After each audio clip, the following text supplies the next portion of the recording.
আমি বিতর্কে যাব না, কিন্তু একটা ভুল মেসেজ যাবে বিরোধী দলের পক্ষ থেকে যখন একটা অভিযোগ আকারে বা যে কোনো আকারে বলা হোক যে আমাদের একজন মাননীয় সংসদ সদস্য কোরআন আর আয়াতের ভুল ব্যাখ্যা দিয়েছে। আমি প্রথমে বলি, আলমগীর মোহাম্মদ মাহফুজুল্লাহ ফরিদ একজন মৌলানা, মাদ্রাসা পাস, দাখিল আমার পাশে ছিল, তিনি অন্তত এই উদ্দেশ্যটা বলেন। আমরা এই 92% মুসলিম দেশে, জনসংখ্যার দেশে, আমাদের এই মহান জাতীয় সংসদে কোন সংসদ সদস্যের বক্তব্য যদি ভুলক্রমেও ইসলামের প্রতি অবমাননা যদি মূলক হয়, এটা আমরা নিন্দা করব, কিন্তু এইভাবে পলিটিক্যালি ইউজ করা ঠিক হবে না মাননীয় স্পিকার। ধন্যবাদ। এখানে কোরআনের আয়াত কোট করা হয়েছে, লাইন শাকারতুম লাযিদান্নাকুম ওয়া লাইন কাফারতুম ইন্না আযাবি লাশাদীদ। ওনাদের প্রশংসা করলে ওনারা আরো বাড়ায় দিবেন, আর ওনাদের না করলে ওনারকে আমাদেরকে পিটাবেন নাকি, এ ধরনের বোঝাতে যাচ্ছেন। এটা তো আসলে ভুল ব্যাখ্যা হচ্ছে, এটা খুব ভুলভাল বিষয়। এ ব্যাপারে রাসূল ইসলামের কঠোর সতর্কবাণী এসেছে যে এইগুলা বিষয়ে ঠাট্টা বিদ্রুপ করার বিষয় না। আমাদের মাননীয় স্বরাষ্ট্রমন্ত্রী উনি এটা নিয়ে গেছেন মানে দলীয় একটা, এই যে বাজেট বক্তৃতা, বাজেটটা খুব ভালো হয়েছে, অতএব বিরোধী দলকে বাজেটের প্রশংসা করতে হবে। এইটা যদি প্রশংসা না করে তারপর আজাব আসবে, এই দিকে নিয়ে গেছিল উনি। এই কথাটা মোটেও সঠিক না। ডান পাশের বন্ধুরা কেন সেদিন মিছিল করেছিল জানতে পারি নাই মাননীয় স্পিকার। আমাদের কাছে এসে, আমাদের প্রধানমন্ত্রীর কাছে, আমাদের মাননীয় মন্ত্রীদের কাছে বাজেট চাইবে, বরাদ্দ চাইবে, কিন্তু রাস্তায় যে মিছিল করবে। সেই কারণে আমি একটি আল কোরআনের আয়াত বলতে চাই, ফাইন শাকারতুম লাযিদান্নাকুম ওয়া লাইন কাফারতুম ইন্না আযাবি লাশাদীদ। শুকর করতে হবে জীবনের, শুকর করতে হবে বরাদ্দের, শুকর করতে হবে মাননীয় প্রধানমন্ত্রী তারেক রহমানের, শুকর করতে হবে আমাদের মাননীয় মন্ত্রীদের। তারা শুকর করে না, কিন্তু অস্বীকার করে। সেই জন্য তাদের উপর লাশাদীদুল আযাব, আযাবের কঠিন আযাব তাদের সম্মুখীন করতে হবে। মাননীয় স্পিকার, মাননীয় সদস্য, খুব জরুরি না হলে পয়েন্ট অফ অর্ডারে দাঁড়াবেন না। পয়েন্ট অফ অর্ডার সমসাময়িক চলমান বিষয়ের উপর হতে হবে। এই চলমান বিষয়ের উপর বলবেন, বলুন। ধন্যবাদ মাননীয় স্পিকার। আসলে মাননীয় স্পিকার, কোরআন হাদিসের আয়াত এবং যেই রাসূল ইসলামের বাণীগুলো আছে, এগুলো তো আসলে ঠাট্টা বিদ্রুপের বিষয় না। এটা নিয়ে যদি ঠাট্টা বিদ্রুপ করা হয় তাহলে আসলে খুবই দুঃখজনক। এখানে কোরআনের আয়াত কোট করা হয়েছে, লাইন শাকারতুম লাযিদান্নাকুম ওয়া লাইন কাফারতুম ইন্না আযাবি লাশাদীদ। ওনাদের প্রশংসা করলে ওনারা আরো বাড়ায় দিবেন, আর ওনাদের না করলে ওনারকে আমাদেরকে পিটাবেন নাকি, এ ধরনের বোঝাতে যাচ্ছেন। এটা তো আসলে ভুল ব্যাখ্যা হচ্ছে, এটা খুব ভুলভাল বিষয়। এ ব্যাপারে রাসূল ইসলামের কঠোর সতর্কবাণী এসেছে যে এইগুলা বিষয়ে ঠাট্টা বিদ্রুপ করার বিষয় না। আমি মাননীয় প্রধানমন্ত্রী যখন ছিলেন আমাদের দেশনেত্রী বেগম খালেদা জিয়া, সেই সময়ের একটা জাস্ট খালি ঘটনা উল্লেখ করছি। সেই সময় শাহবাগের সময় কোরআন হাদিস নিয়ে অনেক বিদ্রুপ হচ্ছে, ঠাট্টা তামাশা হচ্ছে। সে সময় একটা চিঠি লেখা হয়েছিল, সেই চিঠিটা নিয়ে যখন আমরা গেলাম, তিনি বললেন কোরআনের একটা আয়াত, সূরা তওবার একটা আয়াত তোমরা যোগ করতে পারো না? কুল আবিল্লাহি ওয়া বিআয়াতিহি ওয়া বিরাসূলিহি ইস্তাহজিউন। এখানে তোমরা কি আল্লাহর আয়াত, আল্লাহকে নিয়ে, আল্লাহ রাসূলকে নিয়ে, আল্লাহর আয়াত কিনে তোমরা ঠাট্টা মশকরা করছো? তো এটার জন্য যদি তোমরা করো তাহলে তোমাদের অবস্থান হবে জাহান্নামে। এই জিনিসটা আমাদেরকে খুব সতর্কভাবে নিতে হবে। কোরআন হাদিসের ভুল ব্যাখ্যা, কোরআন হাদিসের এরকম অবমাননাকর কিছু বিষয়, এগুলো আমাদেরকে কোনোভাবে করা যাবে না। এটার ব্যাপারে আপনার দৃষ্টি আকর্ষণ করছি মাননীয় স্পিকার। ধন্যবাদ মাননীয় সদস্য। আমার আলমগীর মাহফুজুল্লাহ ফরিদ একজন পুরনো সংসদ সদস্য। আমার মনে হয় না যে কোরআন হাদিস নিয়ে তিনি কোনো ব্যঙ্গাত্মক কমেন্ট করতে পারেন। তারপরেও আমরা পরীক্ষা করে দেখব, যদি কোনো ভুল ধরনের ব্যাখ্যা দেওয়া হয় কোরআন হাদিসের, সেটা এক্সপান্সড হবে। এবং কোরআন হাদিসের ভুল ব্যাখ্যা, বাংলাদেশ একটি মুসলিম প্রধান দেশ, এই দেশে কখনোই গ্রহণযোগ্য হবে না। পরবর্তী বক্তা জনাব সালাউদ্দিন আহমেদ, আপনাকে 1 নম্বর বলেছে, এটা আপত্তি আছে আপনার? বলেন, স্বরাষ্ট্রমন্ত্রীকে মাইক দেন। মানে স্পিকার, আমি বিতর্কে যাব না, কিন্তু একটা ভুল মেসেজ যাবে বিরোধী দলের পক্ষ থেকে যখন একটা অভিযোগ আকারে বা যে কোনো আকারে বলা হোক যে আমাদের একজন মাননীয় সংসদ সদস্য কোরআন আর আয়াতের ভুল ব্যাখ্যা দিয়েছে। আমি প্রথমে বলি, আলমগীর মোহাম্মদ মাহফুজুল্লাহ ফরিদ একজন মৌলানা, মাদ্রাসা পাস, দাখিল আমার পাশে ছিল, তিনি অন্তত এই উদ্দেশ্যটা বলেন, লাইন শাকারতুম লাযিদান্নাকুম ওয়া লাইন কাফারতুম ইন্না আযাবি লাশাদীদ। যেটা উনি বলেছেন সেটা প্রাসঙ্গক্রমে বলেছে। আমরা যদি আল্লাহর নিয়ামতের শুকরিয়া আদায় করি, আল্লাহ আমাদেরকে আরো বাড়িয়ে দেয়। যদি শুকরিয়া আদায় না করি, লাইন হলেন কবর তুমি না যাবিল সাথে আল্লাহ আজাদ বাড়িয়ে দিতে পারেন। এখন এটা পলিটিক্যালি কেন বক্তব্য হবে, এটা দিয়ে কেন পয়েন্ট অফ অর্ডারে বাড়ানো হবে, এটা ঠিক হয় না। মাননীয় স্পিকার তিনি বলেছেন, সৎ উদ্দেশ্যেই বলেছেন, এবং আমরা যেন আল্লাহর শুকর গুজার করি। এইটাকে পলিটিক্যালি আমার মনে হয় মিস ইন্টারপ্রিট করা ঠিক হবে না। মাননীয় স্পিকার আমরা এই 92% মুসলিম দেশে, জনসংখ্যার দেশে, আমাদের এই মহান জাতীয় সংসদে কোন সংসদ সদস্যের বক্তব্য যদি ভুলক্রমেও ইসলামের প্রতি অবমাননা যদি মূলক হয়, এটা আমরা নিন্দা করব, কিন্তু এইভাবে পলিটিক্যালি ইউজ করা ঠিক হবে না। মাননীয় স্পিকার ধন্যবাদ। ধন্যবাদ মাননীয় সদস্যবৃন্দ। আমি তো বললাম যে আলমগীর মোহাম্মদ মাহফুজুল্লাহ ফরিদ তিনি কোনো ব্যঙ্গাত্মক কথা এখানে বলবেন না, তিনি একজন প্রবীণ সংসদ সদস্য। তারপরেও তিনি যে মাদ্রাসার ছাত্র সেটাও বলা হলো। আপনারা নিশ্চয়ই হয়তো ওনাদের চেয়ে বেশি জানেন, অনেক আলেম ওলামা আপনাদের মধ্যে থাকতে পারে, এটা নিয়ে বিতর্ক হোক এটা চাই না। আমরা সবাই মুসলমান, এখানে অধিকাংশই মুসলমান, এই দেশটারও 92% মানুষ মুসলমান। সুতরাং এগুলো নিয়ে সংসদে কোনো রকম বিরূপ আলোচনা হোক, এসব স্পর্শকাতর বিষয়, এটা তো চাই না। ঠিক আছে, সেটা আমি ইতিমধ্যে সদস্য আমি বলেছি, আমি পরীক্ষা করে দেখব যদি না না মাইক ছাড়া বলবেন না, না না 1 সেকেন্ডও না, এটা স্পর্শকাতর বিষয়। আপনাদের সিনিয়র নেতারা সামনে দাঁড়িয়েছে, সংসদে প্রথম বেঞ্চের যখন সিনিয়র নেতারা দাঁড়ায় পিছন দিকে আপনারা বসে যাবেন। এবং আচ্ছা মুজিবুর রহমান সাহেব বলেন, কিন্তু কোনো বিতর্ক হয় এমন কোনো কিছু তুলবেন না। এখানে সবাই তো অধিকাংশই মুসলমান, অধিকাংশই ধর্মের প্রতি ধন্যবাদ, শ্রদ্ধা পোষণ করেন। ধন্যবাদ মাননীয় স্পিকার। আমাদের মাননীয় স্বরাষ্ট্রমন্ত্রী যেহেতু দাঁড়িয়েছেন এবং তিনি কথা বলেছেন, তার কথাকে যাতে লাইন মতো হয় সেজন্য তিনি নেওয়ার চেষ্টা করেছেন। এই আয়াতটা যে নাজিল হয়েছে, কেন নাজিল হয়েছে? এই আয়াতটা নাজিল হওয়ার প্রেক্ষাপট হচ্ছে আল্লাহ তাআলা তার অগণিত নিয়ামত এই পৃথিবীতে রেখেছেন। তিনি বলেছেন আইন তাউদ্দু নিয়ামাতাল্লাহ লা তুহসুহা, তোমরা যদি আল্লাহর নিয়ামতকে গুনতে চাও তাহলে গুণা শেষ করতে পারবে না।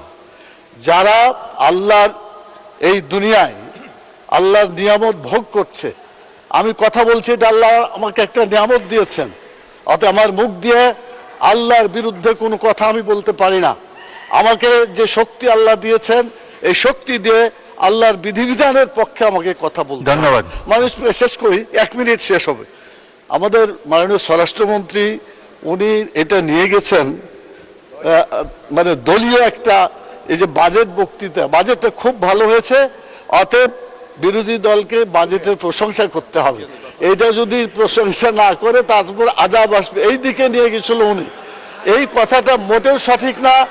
আমি বলতে চাই যেটা, ধন্যবাদ, কথা এটাই হয়েছে মাননীয় স্পিকার। আমার মনে হয় আপনি যদি প্রয়োজন মনে করেন একজন আলিমের কাছে যে বলবেন, কোন মানুষের অবদানের কথা এখানে বলা হয়নি। ধন্যবাদ।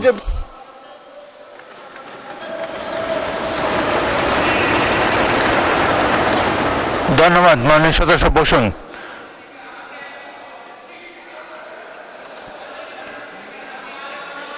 না না ঠিক আছে, না না আমি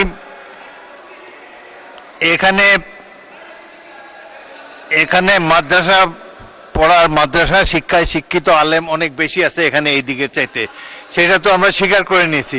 তবে আমার এই ট্রেজারি বেঞ্চও 2-1 আছে। ওই দিন আপনি বলেছেন ভালো, অলরেডি আপনি কিছু জানেন, এটা তো আমরা ধরে নিলাম। এখন আপনি বললে আবার একটা বিতর্ক শুরু হবে। কামরুজ্জামান তো নো মোর প্লিজ, আমাদের বাজেট বক্তৃতায় যেতে হবে। পরে আরেক সময় আরেক দিন বলেন, আপনার এটা জমা রাখেন, পরের দিন আরেক সময়। আচ্ছা বলেন, কিন্তু কোনো বিতর্কের সৃষ্টি করবেন না। ওয়াদা করলাম। আচ্ছা কামরুজ্জামান বলুন। বিসমিল্লাহির রহমানির রহিম। আমি আলেমুল আমাদের মাঝখান দিয়ে যে কথাটা বলবো, যদি ভুল হয় ওনারা শুদ্ধ করে নেবেন। পবিত্র কোরআনে একটা আয়াতের মধ্যে আছে সামিআনা ওয়া আতানা, আমরা শুনলাম এবং এতায়াত করলাম, যা সহি তারাই যেন আমরা আমল করি, এই আমলের মধ্যে দিয়ে আমাদের যেন পরিশুদ্ধতা থাকে। ধন্যবাদ মাননীয় স্পিকার। ধন্যবাদ। মসজিদ আমাদের দুর্গ, গম্বুজ আমাদের হেলমেট, মিনারগুলো আমাদের বেয়োনেট, আর ইমানদারেরা আমাদের সৈনিক। মাননীয় স্পিকার, এই কবিতাটি লেখার কারণে একজন রাজনীতিবিদকে কারাবরণ করতে হয়েছিল, তার দলকে নিষিদ্ধ করা হয়েছিল। আল্লাহর কি ইচ্ছা, সেই রাজনীতিবিদ রাষ্ট্র ক্ষমতায় এসেছিলেন, এখনো বহাল তবিয়তে ক্ষমতায় আছেন। কথাটা এই কারণে বললাম, এই সংসদে মসজিদের রাজনীতি বন্ধের দাবি উত্থাপিত হয়েছে, বাংলাদেশ জামাত ইসলামীকে নিষিদ্ধ করারও দাবি উত্থাপিত হয়েছে। আপনার মাধ্যমে আমি বলতে চাই, এই ধরনের ফ্যাসিবাদী দাবি আগেও একটি দলের নেতাকর্মীদের আমরা করতে দেখেছি। আমরা দেখেছি আজকে জনগণ তাদেরকেই নিষিদ্ধ করে দিয়েছে।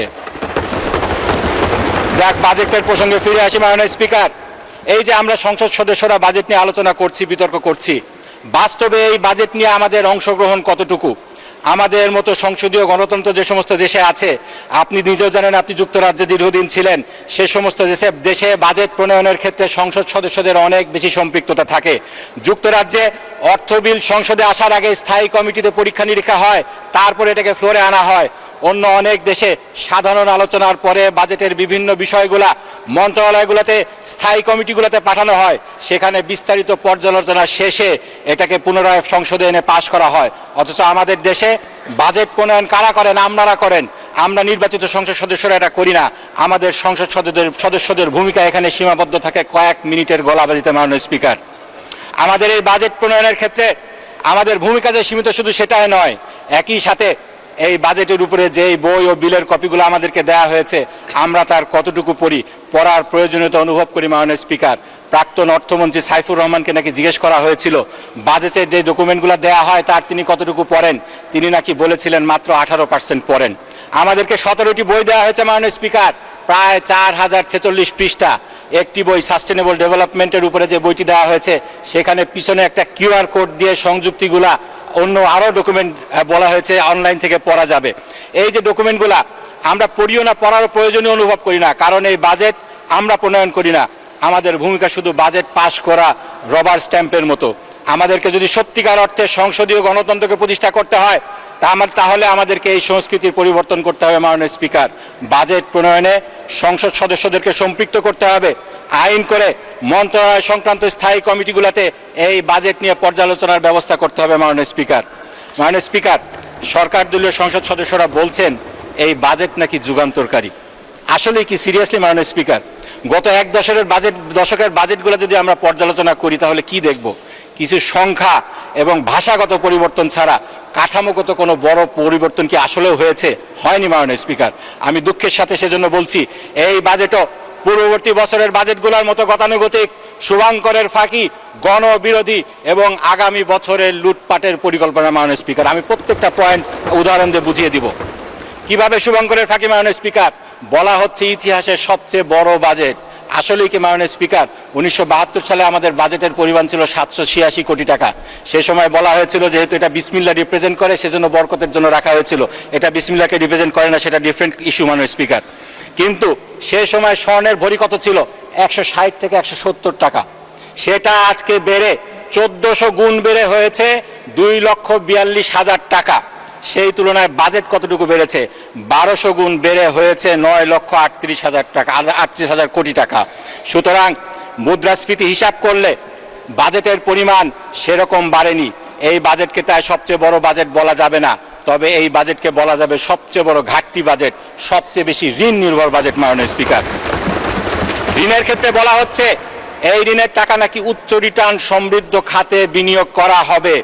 এটা নাকি লোন ঝুঁকি হ্রাসের একটা কৌশল।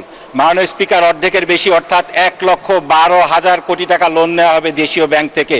এই দেশীয় ব্যাংকগুলোর অবস্থা কি? মাননীয় স্পিকার, আজকেও রিপোর্ট বেরিয়েছে, টাকা ছাপিয়ে ফের ধার দিচ্ছে কেন্দ্রীয় ব্যাংক। এক ইসলামী ব্যাংকে, যেই ব্যাংকে সরকার হাত দেওয়ার পরে জনগণ 4,000 কোটি টাকা উইথড্র করে নিয়েছে 7 দিনে, সেই ব্যাংকে 9,000 কোটি টাকা লোন দেওয়া হয়েছে। সেখান থেকে আপনারা কিভাবে 1,12,000 কোটি টাকা লোন নেবেন, নিয়ে দেশের অর্থনীতির কিরকম 12টা বাজাবেন, সেটাকে কিভাবে মেকআপ করা হবে, সেরকম কোনো কৌশল আমরা এই বাজেট বক্তৃতায় দেখিনি। মাননীয় স্পিকার, দেশের ভিতর থেকে আপনারা যখন লোন নেবেন তখন 12% সুদ দিতে হবে। এই সুদ কিভাবে আপনারা কোন উচ্চ রিটার্ন সমৃদ্ধ খাতে বিনিয়োগ করে রিটার্ন আনবেন সেটার ব্যাপারেও বাজেটে বলা হয়নি। মাননীয় স্পিকার, বিদেশ থেকে কম সুদে লোন পাওয়া যায়, এটা ঠিক। সরকার প্রায় লক্ষাধিক টাকার লোন বিদেশ থেকে আনবেন বলেছেন। সেক্ষেত্রে কার কাছ থেকে আনবেন, তারা কি শর্ত দিবে, সেগুলা কিভাবে ডিল করা হবে, সেই কৌশল বাজেটের কোনো ডকুমেন্টেশনে দেখলাম না মাননীয় স্পিকার।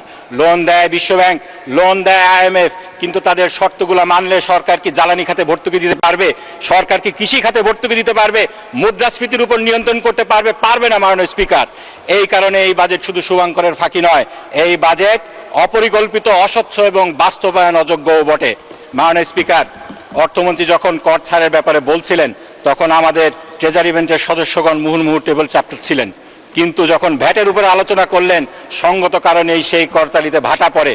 কর আছে দুই ধরনের মাননীয় স্পিকার, আপনিও জানেন, প্রত্যক্ষ কর, পরোক্ষ কর।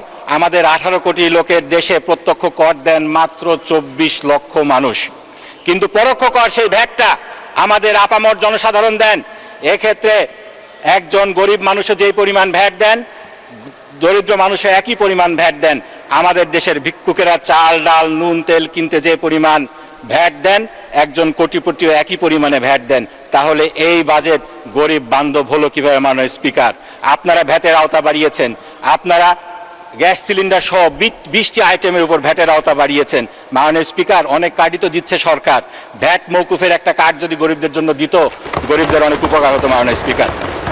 মাননীয় স্পিকার, কেউ কেউ বলছেন এই বাজেটে নাকি কালো টাকা সাদা করার কোনো সুযোগ রাখা হয়নি, কালকে এটা নিয়ে আলোচনা হয়েছে।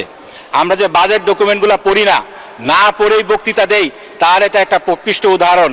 এই যে বাজেট অর্থ বিলটা দেয়া হয়েছে, এর 124 নম্বর পৃষ্ঠায় 152 নম্বর ধারায় সেই সুযোগ দেয়া হয়েছে আবাসন খাতে কালো টাকাকে সাদা করার। এই কালো টাকাকে সাদা করার সুযোগ দেওয়ার সবচেয়ে বড় ভুক্তভোগী হবে মধ্যবিত্ত শ্রেণী, যারা তাদের সারা জীবনের সঞ্চয় দিয়ে একটি ফ্ল্যাট বা মাথা গোজার ঠাঁই কিনতে চান। তাই আমি এই বাজেটকে মধ্যবিত্তের জন্য স্বস্তি নয়, বরং অতিরিক্ত চাপের বাজেট বলে মনে করি। প্যারাডক্সিক্যালি মাননীয় স্পিকার, বাজেটে জনগণের স্বস্তি প্রদানের উদ্দেশ্যে বলা হয়েছে কিডনি ডায়ালিসিস ফিল্টার আমদানিতে 5% অগ্রিম কর মৌকুফ করা হবে। এতে কিডনি ডায়ালিসিসের খরচ 800 টাকার মতো কমে যাবে, মোটামুটি 2000 টাকায় নেমে আসবে। মাননীয় স্পিকার, এই বাজেট দেওয়ার 2 দিন আগে একটি হাসপাতালের লাইসেন্স বাতিল করা হয়েছে, 8 দিন হসপিটাল। সেখানে গরিব মানুষদেরকে মাত্র 250 টাকায় কিডনি ডায়ালিসিস করতে দেয়া হতো। হাসপাতালটি বন্ধ হওয়ার পরে গরিব মানুষ, রিক্সাওয়ালাদের কান্না হাজারি আমরা দেখেছি মাননীয় স্পিকার। গরিবের সস্তায় চিকিৎসার একমাত্র অবলম্বনকে বন্ধ করে ডায়ালিসিসের কর মৌকুফ, এটা কি গরু মেরে জুতা দান বললে খুব অন্যায় হবে মাননীয় স্পিকার? মাননীয় স্পিকার, এই বাজেটে উন্নয়নের অনেক বড় বরাদ্দ রাখা হয়েছে, কিন্তু প্রশ্ন হলো এই অর্থ কাজে লাগানোর মতো সক্ষমতা আমাদের কতটুকু আছে, সেটা কি যাচাই হয়েছে কিনা, আর কতটুকু লুটপাট হবে? আমরা যারা তৃণমূলে কাজ করি তারা জানি এডিপির বরাদ্দের 50%ও উন্নয়নের কাজে লাগে না। আমাদের সংবিধানে উন্নয়নের বরাদ্দ কিভাবে খরচ হবে সেটার হিসাব সংসদে অ্যাপ্রোপ্রিয়েশন অ্যাকাউন্টের মাধ্যমে দেয়ার বাধ্যবাধকতা রয়েছে। সংবিধানের 90 ধারা, 132 ধারা, সরকারি অর্থ এবং বাজেট ব্যবস্থাপনা আইনের 2009 সালের 17তম ধারায় এই বাধ্যবাধকতা রয়েছে। কিন্তু মাননীয় স্পিকার, এই আইনের ফাঁক গলে এই হিসাব সময় মতো কখনোই দেয়া হয় না। 6 বছর পরে হিসাব দেয়া হয়। আমাদের সামনে 2018 সালের হিসাব রয়েছে, 19, 20, 21, 22, 23, 24, 25 সালে এই বাজেট কিভাবে ব্যবহৃত হয়েছে তার কোনো হিসাব আমাদের সামনে নেই। এই হিসাব ছাড়া, এই ধরনের অ্যাকাউন্টেবিলিটি ছাড়া এরকম বড় বরাদ্দ, এটা কি হরিণ লুটের পথ খুলে দিবে না মাননীয় স্পিকার? মাননীয় স্পিকার, দুর্নীতি আর লুটপাট যদি আমরা ঠেকাতে পারতাম, তাহলে এরকম ধার করে বিরিয়ানি খাওয়ার মতো এত বেশি লোন নিয়ে আমাদের উন্নয়ন পরিকল্পনা বাস্তবায়ন করতে হতো না। এক্ষেত্রে একটা উদাহরণ দেব মাননীয় স্পিকার, আমাদের চিনি শিল্প আমাদের দেশে দীর্ঘদিনই লস প্রজেক্ট। আমাদের এক্সপার্টরা বলেন যেহেতু আখে আমাদের চিনির কনসেন্ট্রেশন কম, তাই এটা লাভের মুখ দেখে না। 2001 সালে যখন জোট সরকার ক্ষমতায় ছিল, সেই সময় প্রথম দিকে এই সুগার ইন্ডাস্ট্রির লস ছিল 1.18 বিলিয়ন টাকা মাননীয় স্পিকার। পরে আমার শহীদ পিতা মাওলানা মতিউর রহমান নিজামী যখন শিল্প মন্ত্রণালয়ের দায়িত্ব নিলেন, দুর্নীতির বিরুদ্ধে শক্ত অবস্থান নিলেন, আমরা দেখলাম এই লস কমে পরের 3টি বছর এই শিল্প লাভের মুখ দেখলো। প্রতি বছর 700 মিলিয়ন করে প্রফিট করেছে। কিন্তু মাওলানা নিজামী যেদিন দায়িত্ব ছাড়লেন, তার পরের বছর এই খাতটি আবার লসের মুখে পড়ে। আরেকটি ঘটনা শুনেছি মাননীয় স্পিকার, সত্য মিথ্যা মাননীয় প্রধানমন্ত্রী বলতে পারবেন। মাননীয় প্রধানমন্ত্রীর দপ্তরে নাকি একটা হোটেল থেকে দুপুরের খাবার সাপ্লাই করা হতো, সেটার নাকি খরচ নেওয়া হতো মাথা পিছু 950 টাকা করে। তিনি তার বাসভবন যমুনাতে এটা রান্না করে খাবার ব্যবস্থা করেছেন, খরচ নেমে এসেছে 150 টাকায়। আমাদের দেশের হরিণ লুট কিভাবে হয় তার এটা একটা প্রকৃষ্ট উদাহরণ। এ ধরনের হরিণ লুট আমরা অনেক দেখেছি। আমরা দেখেছি পদ্মা সেতু, রূপপুর বিদ্যুৎ কেন্দ্র, মেট্রো রেল, কিভাবে হরিণ লুট হয়েছে। একই পদ্ধতিতে একইভাবে যদি অ্যাকাউন্টেবিলিটি সক্ষমতা যাচাই ছাড়া এরকম বরাদ্দ দেওয়া হয়, তাহলে এই বাজেটকে লুটপাটের পরিকল্পনা বললে কি খুব অন্যায় হবে মাননীয় স্পিকার? মাননীয় স্পিকার, আমাদের গত বছরের বাজেটের সবচেয়ে বড় অংশ খরচ হয়েছে সুদ পরিশোধে। মাননীয় স্পিকার, আমাকে একটু 2 মিনিট বাড়িয়ে দিবেন। এই বছর সংখ্যার দিক দিয়ে আরো বেশি সুদ দিব। গত 15.5% দিয়েছিলাম আমরা আমাদের বাজেটের, এই বছর 13% দেখানো হচ্ছে। কিন্তু যেহেতু বাজেটের পরিমাণ বেড়ে গিয়েছে, সংখ্যা বাড়লেও শতকরা হিসাবে একটু কম দেখা যায়। মাননীয় স্পিকার, আমাদের দেশের সংখ্যাগরিষ্ঠ মানুষ ইসলাম প্রিয়, আমরা আল্লাহকে ভয় করি। আল্লাহ সুবহানাহু ওয়া তাআলা বলেছেন, যদি তোমরা সুদকে ছেড়ে না দাও, ফাজানু বিহারবিম মিনাল্লাহি ওয়া রাসূলিহি, তাহলে তোমরা আল্লাহ এবং আল্লাহর রাসূলের পক্ষ থেকে যুদ্ধের জন্য প্রস্তুত হয়ে যাও। মাননীয় স্পিকার, আমরা আল্লাহ ভীরু মানুষ, সুদের বোঝা মাথায় নিয়ে আমরা আল্লাহ তার রাসূলের বিরুদ্ধে যুদ্ধ করতে চাই না। সরকারকে কে অধিকার দিল আমাদেরকে যুদ্ধে নামিয়ে দেওয়ার? এক্ষেত্রে সরকার বলতে পারেন, সুদের বোঝা তো আমাদের মাথায় আগের থেকেই ছিল, সেক্ষেত্রে আপনারা এটা না বাড়ালেও পারতেন। আপনারা যদি দুর্নীতিকে কন্ট্রোল করতে পারতেন, আমাদেরকে সুদ ভিত্তিক এই লোন নিতে হতো না। মাননীয় স্পিকার, আল্লাহ সুবহানাহু ওয়া তাআলা আমাদেরকে পথ দেখিয়ে দিচ্ছেন, ইন কানা যু উসরাতিন ফানাজিরাতুন ইলা মাইসারা। আমরা যদি অভাবগ্রস্ত হই, আগের থেকে ঋণগ্রস্ত হই, তাহলে আমাদেরকে এই ঋণ থেকে, সুদ থেকে পর্যায়ক্রমে বেরিয়ে আসতে হবে। আমরা যদি পদক্ষেপ নেই, মাননীয় স্পিকার, আল্লাহ সুবহানাহু ওয়া তাআলা আমাদেরকে ইনশাআল্লাহ সাহায্য করবেন। মাননীয় স্পিকার, এক্ষেত্রে জাকাত আমাদের দারিদ্র্য বিমোচনের ক্ষেত্রে একটা বড় ভূমিকা রাখতে পারে। একটা গবেষণায় দেখা গিয়েছে এই জাকাত থেকে 2 লক্ষ কোটি টাকার বেশি আয় করা সম্ভব। মাননীয় স্পিকার, কিন্তু একটা সমস্যা রয়েছে, এদেশে যেভাবে লুটপাট হয় জনগণ। মাননীয় স্পিকার, আমাকে 2 মিনিট সময় একটু বাড়িয়ে দেবেন। মাননীয় সদস্য, আপনি 2 মিনিট চেয়েছেন, 2 মিনিট বাড়ানো হলো। ধন্যবাদ। মাননীয় স্পিকার, আমাদের দেশে যেভাবে লুটপাট হয়, জনগণ তো সরকারকে বিশ্বাস করে না। মাননীয় স্পিকার, আমরা দেখেছি সরকার ইসলামী ব্যাংকে হাত দিল আর জনগণ 7 দিনে 4,000 কোটি টাকা উঠিয়ে নিল। এখন জাকাত নিয়ে মানুষ কিভাবে সরকারকে বিশ্বাস করবে সেটা অন্য বিষয়। এজন্য আমার প্রস্তাব হলো, দেশের শীর্ষস্থানীয় উলামায়ে কেরামের তত্ত্বাবধানে জাকাতকে আরো গুরুত্ব দিয়ে কার্যকর দারিদ্র্য বিমোচনের কর্মসূচি গ্রহণ করতে হবে। আমাদের দেশে মাননীয় স্পিকার, ধনী দরিদ্রের যে ব্যবধানটা রয়েছে আমাদের সকলের জন্য কষ্টকর। দেশের সম্পদের শীর্ষভাগ মুষ্টিমেয় মানুষের হাতে কুক্ষিগত হয়ে রয়েছে। 10% মানুষের হাতে রয়েছে 58% সম্পদ। 1% মানুষের হাতে রয়েছে 1/4 সম্পদ। এটা কিভাবে সম্ভব মাননীয় স্পিকার? এটাকে এভাবে জিইয়ে রেখে আমাদের দেশের উন্নয়ন আমরা কিভাবে করব? বাজেটের সবসময় বলা হয় বৈষম্য কমিয়ে আনা হবে, দারিদ্রতা কমিয়ে আনা হবে। এভাবে সম্পদ যদি একটা শ্রেণীর কাছে, অল্প সংখ্যক শ্রেণীর কাছে কুক্ষিগত হয়ে থাকে, এটা আমাদের কোনোভাবেই সম্ভব না। এই জন্য আমাদেরকে সুদ ভিত্তিক লোনকে না বলতে হবে আর জাকাত ভিত্তিক অর্থনীতিকে চালু করতে হবে। মাননীয় স্পিকার, বাজেটে একটা ভালো কথা বলা হয়েছে, জাল যার জলাতার। এই নীতির আওতায় খাল, বিল, জলাশয় জনগণের জন্য উন্মুক্ত করার যে ঘোষণা দেওয়া হয়েছে, আমি তাকে স্বাগত জানাই। দীর্ঘদিন ধরে একটি প্রভাবশালী গোষ্ঠী প্রশাসনকে ব্যবহার করে লিজের নামে বহু জলাশয়ের উপর তাদের নিয়ন্ত্রণ প্রতিষ্ঠা করেছে, জনগণকে বঞ্চিত করছে। আমার নির্বাচনী এলাকা সাথিয়া ইসামতি নদীকে বদ্ধ জলাশয় আখ্যা দিয়ে এক শ্রেণীর দুর্নীতিপরায়ণ আমরা এই নদীকে লিজ দিয়ে মেরে ফেলার ষড়যন্ত্র করছে। আমি যেটা দাবি জানাচ্ছি, নদী, খাল, বিল, জলাশয় এটাকে আইন করে এই ধরনের অপপ্রচেষ্টা বন্ধ করতে হবে। জাল যার জলাতার, এই নীতিকে আইনি ভিত্তি দিতে হবে। মাননীয় স্পিকার, আমরা যদি এই বাজেটকে সত্যিকার অর্থে জনকল্যাণমুখী করতে চাই, তাহলে জবাবদিহিতা বৃদ্ধি করতে হবে, দুর্নীতি হ্রাস করতে হবে, সংসদের ভূমিকাকে শক্তিশালী করতে হবে, ঋণ নির্ভরতা কমাতে হবে, বৈষম্য দূরীকরণে আরো সাহসী ভূমিকা নিতে হবে। মাননীয় স্পিকার, আপনাকে ধন্যবাদ।